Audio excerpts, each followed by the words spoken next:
মালিক জিজ্ঞাসা করে প্রতিদিন, বান্দা কি কারণে আমাকে ছেড়ে দিলা? হ্যাঁ,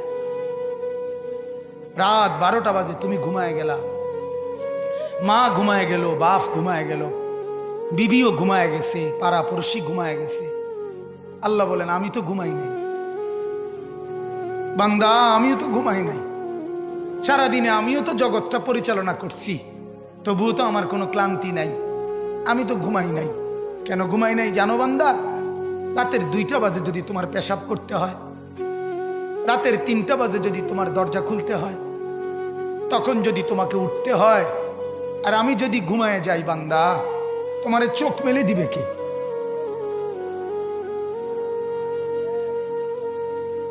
এই বাপ, চোখ মেলে দিবে কে?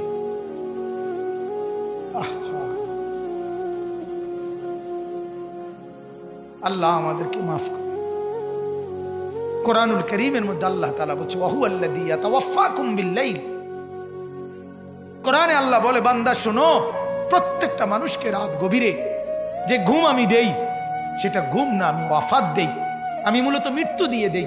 আবার আমি দয়া করে একটা নির্দিষ্ট সময় পরে চূড়ান্ত মৃত্যু দেব বলে আমি আবার সেই হায়াত সকালবেলা যখন জাগতে শুরু হয় তখন আমি ফিরাই দেয় আল্লাহ। এমনও মানুষ আছে পৃথিবীতে, রাত্রিবেলা ঘুমাইছিল ভালো মানুষ, সকালবেলা আর জাগে নাই।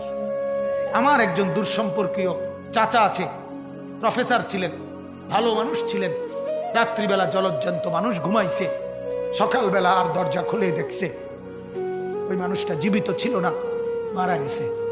হতে পারে না? হতে পারে কিনা বলেন না? তাইলে বছরের পর বছর, মাসের পর মাস, এই বাপ, বাহিরের কারো চিন্তা করে বাদ দেন। আপনারা যারা বসছেন, আপনাকে বলছি, আপনি কষ্ট করে বসছেন, রাতের 12টা বাজে, রাতের 12টা বাজে, এত কষ্ট করে বসছেন, বিনিময়ে একটু ভাবেন, একটু ভাবেন, অনুরোধ আমার, একটু ভাবেন। আজ মাঝে মাঝে মন চায় আল্লাহর বান্দা মুসলমানদেরকে বুকে জড়ায় ধরে কাঁদি যে বাপ কেন এত ভুল করছেন, আল্লাহকে কেন এত নারাজ করছেন? যার বিবি বেপর্দা, আপনি আল্লাহকে কত পরিমাণ নারাজ করাচ্ছেন।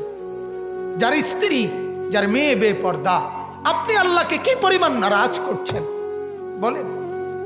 এক কুকুর মরলে, লাশ ফেলে রাখলে যেই দুর্গন্ধ ছড়ায়, সেই দুর্গন্ধে অল্প কিছু মানুষের কষ্ট হয় কিছুক্ষণ, কিন্তু এক নারী বেপর্দা হাঁটলে যে যুবকগুলোর চরিত্র নষ্ট হয়, সেই নারী এক মরা লাশওয়ালা কুত্তার চাইতেও বেশি দুর্গন্ধ